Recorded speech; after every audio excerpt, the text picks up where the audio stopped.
हमारे साथ कैप्टन इमरान नारेजो मौजूद हैं। आप जनरल सेक्रेटरी हैं पायलट्स की जो एसोसिएशन है पालपा, उसके साथ हमारे साथ तारिक अबुल हसन भी मौजूद हैं। नारेजो साहब, आप ये बताइएगा कि रिपोर्ट्स आती क्यों नहीं हैं मंजर आम पर, और आप लोग भी क्या उस तरीके से पुश नहीं करते? एक हादसा होता है, शोर मचता है, फिर रिपोर्ट्स नहीं आती। देखिए सर, बात सारी इतनी है कि हम इस दफा तो हम डिमांड कर रहे हैं। हमने प्रेसिडेंट पाकिस्तान साहब से, प्राइम मिनिस्टर साहब से, अपनी कंपनी से भी रिक्वेस्ट की है कि हम प्रोफेशनल एक बॉडी हैं, हम पायलट्स जो हैं जानते हैं, चीजों को समझते हैं, हमें भी इस इन्वेस्टिगेशन का हिस्सा बनाया जाए। क्योंकि कभी भी माजी में भी कभी भी पायलट्स ने, जब भी पालपा ने रिक्वेस्ट की है कि हमें इस इन्वेस्टिगेशन का हिस्सा बनाए, हमें नहीं बनाया जाता। और इस दफा तो हमने रिक्वेस्ट की है कि आप बनाएं हमें हिस्सा, ताकि हमें पता लगे कि क्या एरर्स थे जिनकी वजह से इतना बड़ा वाकया रुनुमा हुआ। और ये बहुत जरूरी है, और दुनिया में इंटरनेशनल स्टैंडर्ड है कि फालपा की आप देख लें, दूसरे अकायों का देख लें, हमेशा पायलट्स उस इंक्वायरी का हिस्सा होते हैं और वो उस इंक्वायरी को कंडक्ट करते हैं और उसकी रिपोर्ट आती है। ये एक हमारे बहुत बड़ा प्रॉब्लम है जिसको इस दफा हमने हाईलाइट किया, और हम चाहते हैं कि इस चीज को अब इस दफा बिल्कुल क्लियर करके एक इंक्वायरी कमीशन बनाया जाए और उसमें हमें भी हिस्सा दिया जाए, ताकि हम देखें कि किस वजह से ऐसे हादसा हो रहे हैं और किस वजह से हम इनको किस तरह हम इसको रोक सकते हैं इन हादसा को फ्यूचर के लिए। मुझे बिल्कुल आखिर में बताएगा, फिर मैं तारिक अबुल हसन साहब की तरफ जाऊंगा। बतौर आप समझते हैं ये जो अचानक लैंडिंग गियर नहीं खुला, फिर इंजन अचानक 2 फेल हो गए, बिल्कुल ये आपके नजदीक भी एक अनोखा वाकया है जो बहुत कम जिसकी या कोई मिसाल नहीं नजर आती? ये तो बड़ी अनहोनी हुई है, और इसके ऊपर तो एक आध इमरजेंसी देखिए आ सकती है, लेकिन एक साथ 2 इमरजेंसी होना और उसमें भी दोनों इंजन का चला जाना, क्योंकि एक इंजन के ऊपर भी हमें ट्रेन किया जाता है कि किस आके लैंड कर सकते हैं।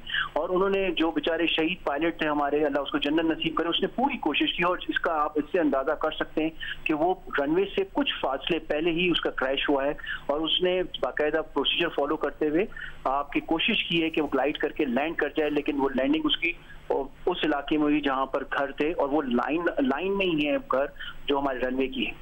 तारिक अबुल हसन साहब, इस दफ़ा क्योंकि आपका बड़ा एक्सपीरियंस है और आपने देखा है कि रिपोर्ट्स नहीं आती हैं, और आपने बताया भी कि किस तरीके से कोशिश की जाती है कि कवर अप कर दिया जाए, हकाइक ना सामने आए। इस दफ़ा वादा तो किया जा रहा है, मगर इस दफ़ा पायलट पर डाला नहीं जा सकता, क्योंकि लास्ट कम्युनिकेशन से वाज़े हो रहा है। उन्होंने बताया कि जी दोनों इंजन फेल हो गए हैं, उससे पहले उन्होंने लैंड करने की कोशिश की है, लैंडिंग गियर नहीं खुल रहा है। तो आपके ख्याल में आ पाएगा सच अवाम के सामने? आपको इस दफ़ा भी कम ही उम्मीद है, बेशक इसके दावा कर रहे हैं PIA के सरबराह?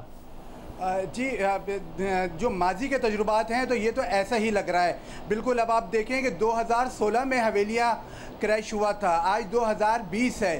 जो रिपोर्ट हो गई है, बहुत अच्छी तरह रिपोर्ट हुई है, जो हमारे ज़राए ने हमें बताया है, बहुत ईमानदारी से काम हुआ है, बहुत प्रोफेशनली वो रिपोर्ट्स तैयार हुई है, लेकिन वो क्यों नहीं आ रही मंजर आम पर? पिछले कई महीने से सिविल एविएशन अथॉरिटी में वो जमा है, एविएशन डिवीज़न में जमा है, तो ये क्यों पब्लिक नहीं किया जा रहा? किस चीज़ को छुपाना है चीज़ के ऊपर? और आज चेयरमैन CEO PIA ने प्रेस कॉन्फ्रेंस की है।